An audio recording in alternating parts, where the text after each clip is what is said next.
name is Ivalo, and I'm a life and health coach. I'm also a business coach, and I help people resolve conflict with others and themselves. And I'm an NLP trainer, but if you would like to know more about me, you can have a look at my website.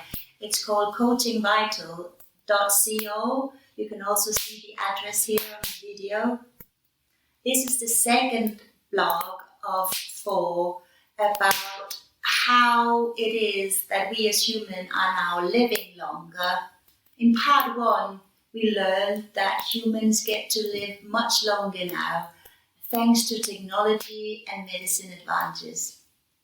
This means that for the first time, the demography of the Western world is changing, and instead of having a pyramid with lots of babies in the bottom and then elderly people on the top, we're actually now seeing an inverse pyramid with very few babies on the bottom and the elderly people, being the larger part of the population. So now in the Western world, people are getting older, but we also have fewer children. And this means that these fewer children that we have, they also have a better chance of getting much older. This means, as we saw in last week's blog, that we have to rethink how we plan society for the future and invest in the research that designs our society. How do we help the growing older generation keep healthy and cure for chronic diseases and pains? How do we guide financially to finance decades of longer retirements? The time has come to stop the hand-wriggling about productivity falling and infirmity rising. We need to change the code, both biologically and also sociologically,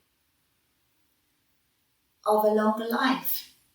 All this comes, and you can read it in the Times Magazine, and the article is very interesting, and it continues by just suggesting that we may have to work longer to pay for our extra 20, 30 years of life.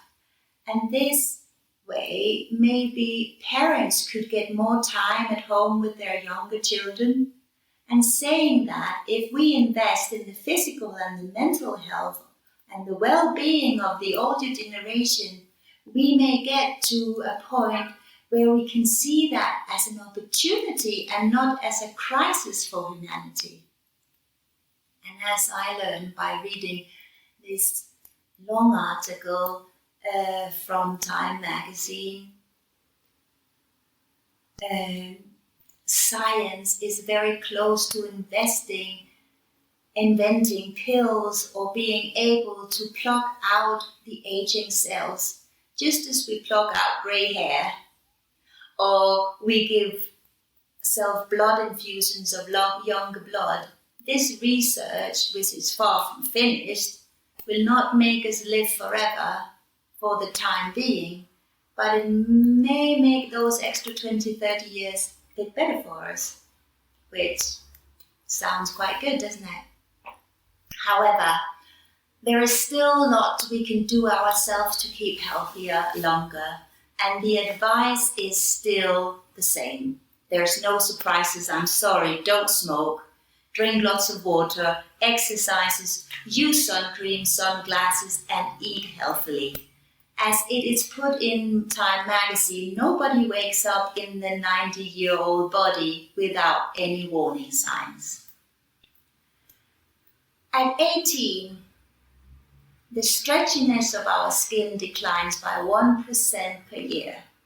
You can slow the process by not smoking, eating well, wearing very good sunscreens every day, even when you're inside. At 30, lung functions begin to decline by 1% a year. The antidote is exercise. At 35, our bone mass declines with 1% a year. And yes, you're right, exercise is the antidote for that one too. At 40, we start to lose our muscle and we gain fat. And the only way to avoid this is, yes, you guessed right, exercise.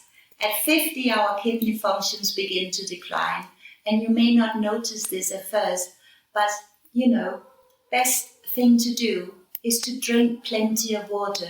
And since thirst declines with age, you may have to remind yourself at 60 that you begin to absorb different nutrients, so you have to eat better. At 70, you will begin to see age-related decline in your brain speaking up. However, activity that engages and stimulates you help. Now, do you find all this depressing? What if you look at it differently? What if you find it reassuring that you can do something to slow down these processes? Isn't it good to know that you are not just a victim of your genes? Next week, I will go through the chapter of the best foods for you and wellness practices, which can also add health to your life.